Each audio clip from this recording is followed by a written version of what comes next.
Yo, what is going on, guys? Johnny GB here, bringing you guys the draft analysis for the Oregon Duckletts in Season 4 of the ICBA. We are back with a title defense. Hopefully we can manage to get back to the finals. I'm loving the squad for this season, although, I mean, it doesn't get easier. New squad, new strategies, also new coaches into the league, so just a big challenge on its own, and repeating a championship is always a hard feat. So, in the draft, we did have the third pick. And with the third pick, we ended up taking Naganadel. So Naganadel was a Pokemon that I was looking forward to drafting. Some of the stuff available at the time were Dawnwing's Necrozma, Giratina Origin Form, Celesteela. There was a lot of good threatening mons that were available on the board, and I really went with Naganadel on the thought that it matches up well versus the rest of the Ultra tiers, and just versus a lot of the Pokemon in the format in general. Having a very good speed tier, along with a very good special attack stat and access to Nasty Plot, along with being able to boost its speed or special attack thanks to Beast Boost, makes it a very challenging mon to play around for my opponents, and with the right support on the team, I think it's actually a very threatening Pokemon. So, Naganadel was the third overall pick. I'm very excited to use it. Poison Dragon, very good offensive typing. Issue is it is walled by Steel type, so I know that's something I will have to take care of in the future, is make sure that I find something to reliably break Steel types so that I'm not walled. But that walled by Steel typings kind of just continues with my second round pick being Mega Diancie. So Mega Diancie was one of the two Megas I was considering. I was also looking at something like Mega Gardevoir that I thought would pair well with Naganadel as well, just getting a nice powerful fairy typing. But you know what, Diancie now gives me a Stealth Rocker, so it's not going to be very common that a Stealth Rocker, but it has that ability. It's one of those things where you won't see it used often, but it can do it. Just pretty much forces my opponent to think of it. Magic Bounce being a very good ability to bounce back hazards, and you guys are going to see my removal is not the greatest on my team. It is okay, but not the greatest. Also access to a couple forms of setup. So you have Rock Polish Sweeper with 150 attack stats. Can potentially be a sweeper with Rock Polish. 110 is a nice speed tier, but Choice Scarfers can be a little bit of an issue for that 110 speed tier. But you also look at stuff like Calm Mind and Sharpen to raise attack and special defense respectively. Can make Diancie a threat, especially when you get a boosted 150 special attack stat. Moonblast's Earth Powers will hurt. The downside is it lacks a reliable special rock type move. Has Diamond Storm, but as a physical move. So moving on into the third round, needed a little bit of bulk, and right now my team was weak to ground types. Two weaknesses to ground that my opponents can freely click Earthquake, but I do have Tangrowth now. So Tangrowth was taken in the third round. A nice tier 3 Pokemon with, you know what, just some physical bulk that I need on the team because of my weakness to ground. Tangrowth fills that hole perfectly. Regenerator does help out now as it can switch into hits. Reliably recover damage. With Naganadel, I do have that grounded poison to pick up Toxic Spikes, so that's a good plus for me on that end. And just some good utility moves like Knock Off Sleep Powder and Leech Seed. So it does have access to some utility as well as the bulk and regenerator.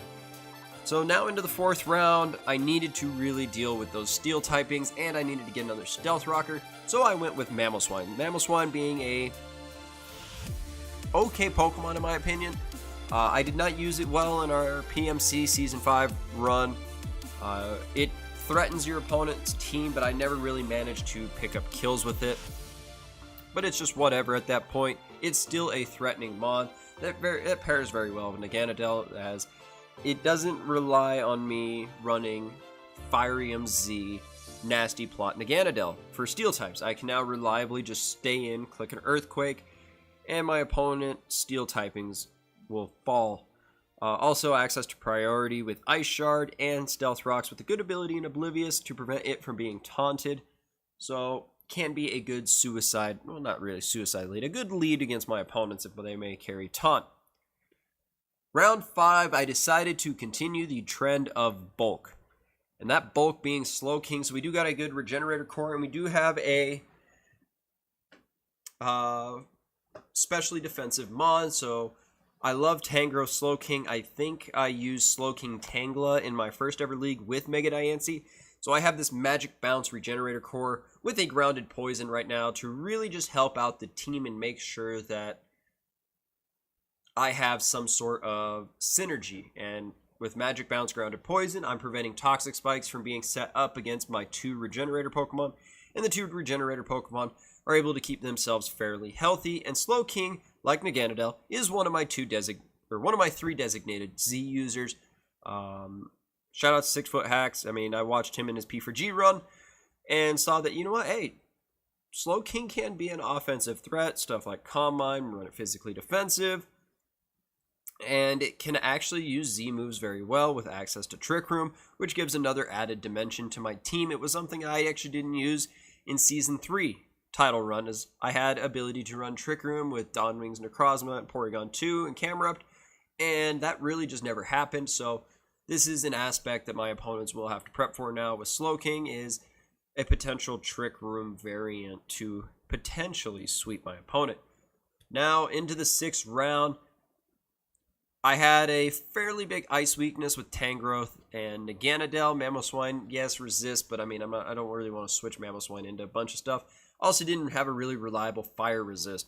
Diancie, yes, resists fire, but does not switch in very safely to a fire type. So I did go with Miltank, and Miltank is a Pokemon that is very hyped up in draft format, simply because of its ability to have 2 very good abilities. Actually, you know what? Let's go a step further. 3 very good abilities. Scrappy, Thick Fat, and Sap Sipper. So it pretty much gives the team a grass immunity and a fire and ice resist, and just provide a very useful utility Pokemon with reliable recovery and Milk Drink, access to stuff like Toxic and Thunder Wave for status conditions, does get Stealth Rocks as well as Seismic Toss for reliable damage on my opponent's Pokemon. It's just a very good overall glue Pokemon. You add it to a team to really just help it fit together. And I'm very excited to use Miltank. I don't expect it to get many kills, but I do expect it to absorb hits and be a safe switch into a lot of my opponent's potential threats in the future. So now moving on, we do have Drapion. So Drapion is a question mark pick, but in my opinion, I think works very well because Psychic types can potentially be Choice Scarfed. Your not Naganadels, your Azelfs, Alakazams, you have Mega Alakazam. So I needed a Pursuit Trapper for a lot of Psychic types that could potentially check my Naganadel.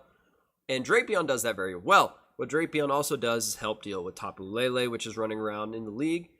So being able to use Drapion to Pursuit Trap and or switch into Tapu Lele, not effectively like an Alolan Muck will, but efficiently, makes me very excited. Also gives me another Grounded Poison, so I'm not reliant on bringing Naganadel every week. And also access to Toxic Spikes is a huge thing. Being able to set up hazards on my opponent's side of the field, which you'll see with one of my later picks, is a very good thing for me that I do get those hazards up because it just makes it easier for Naganadel, Mega Diancie, and Mamoswine to just click moves and damage things.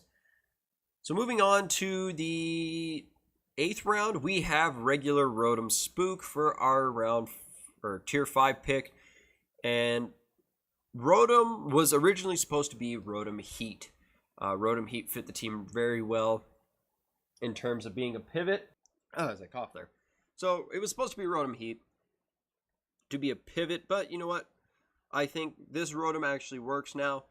Gonna do the same things as Rotom Heat would, Volt Switch, potential trick sets, also with stuff like Thunder Wave, Toxic, Will-O-Wisp, 3 different forms of status, and as well as being a defogger.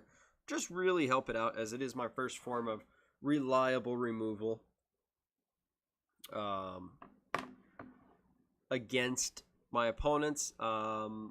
Downside is I do get Pursuit Trapped, unlike Rotom Heat. But you know what? It's a Pokemon that's going to fit my team for the price. Because I do want a little bit of Volt Turn going on here. with safe access into stuff like Naganadel, Mega Diancie. And that U-turn kind of just continues to my next pick, being Talonflame. This is a Pokemon I've wanted to use in Gen 7 for a while. I know the Gale Wings nerf hurt it, but I think it still has potential. You have some moves on there like Tailwind. You also have Bulk Up, and you can run it as a specially defensive set. Also gives me access to a fast taunt user. Outside of Drapion being base 95 speed, having Talonflame at base 126 with taunt is a very nice thing to prevent any setup. Stealth Rocks being set up against my on my side of the field, which is good, seeing as I don't have very reliable removal. Yes, Talonflame gets defog. Talonflame is not a good defogger. Rotom is my most reliable form of removal so far in the draft. So having an access to a fast taunt is a very good thing for Talonflame. Also, it was potentially one of my Z move choices. Points just did not work out for me to get that, unfortunately. So, continuing it on, we have the flying type. Continuing with a 10th round Skarmory. So, Skarmory is pretty much first plan of the draft to go with Naganadel and Mega Diancie, and it just fit well. Jirachi was still available on the board, but was not really looking to add Jirachi because I did really want the hazard support to really help Naganadel and Mega Diancie just sweep a little bit easier. Access to Stealth Rocks and Spikes, Whirlwind as well to phase out my opponents that may be setting up and force them to take chip damage. Just very good utility for Skarmory. Also gets access to stuff like Tailwind as well. So Skarmory, I mean, it's useful. I think it fits better than Jirachi on the team. So I'll be excited to use it. I've never really gone this bulky with Miltank, Skarmory, this regen core. But you know what? We'll give it a shot, see how it works this season. And then our final pick of the Season 4 team is Primeape. So Primeape was one. I needed a fighting type. I wanted a fighting type.